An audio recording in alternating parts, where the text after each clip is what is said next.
When a video game franchise reaches that sweet third installment, the creators try to go all out, marking the trio in a major way.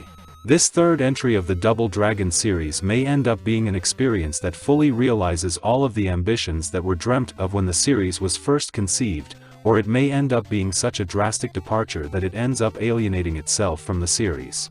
Double Dragon 3, The Sacred Stones falls into the latter category, but while the gaming world wasn't kind to it during its time, 2020 hindsight in, well, 2020, is a little kinder to it. Double Dragon 3, The Sacred Stones flopped miserably as a follow-up to one of the most popular gaming titles, and was widely criticized by critics. It was arguably one of the biggest commercial flops on the NES, especially given the series' reputation as the forerunner of modern beat-em-ups in such a short period.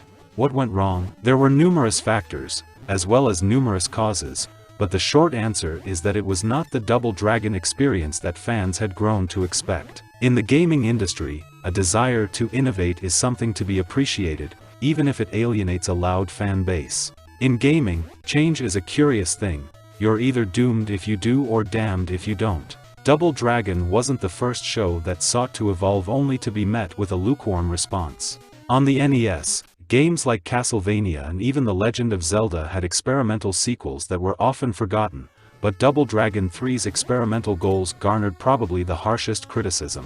Let's start with what it accomplished well. Double Dragon 3's graphics were at the forefront of NES gaming at the time, with a higher sprite and color density than its predecessors, as well as significantly more detailed and smooth sprite motion.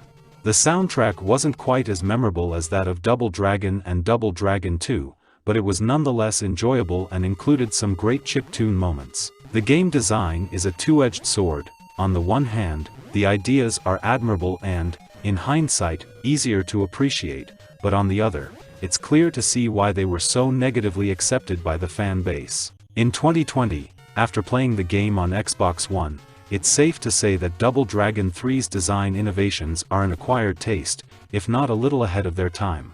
Instead of the customary stage-by-stage brawling, Double Dragon 3 attempted to create a narrative-driven adventure epic. Not that there isn't much brawling action this time, but it's all done in a more systematic adventure game manner this time. There's an inventory menu screen, which is a feature that hasn't taken off in the genre. You can swap weapons and cycle between the various characters you can recruit on your trip from this inventory panel. Double Dragon 3 was a little like River City Ransom in terms of story and adventure game-style menu hijinks, albeit the latter did a far better job and is also one of the 7 titles from the Double Dragon and Kunio-kun franchise currently available on Xbox One.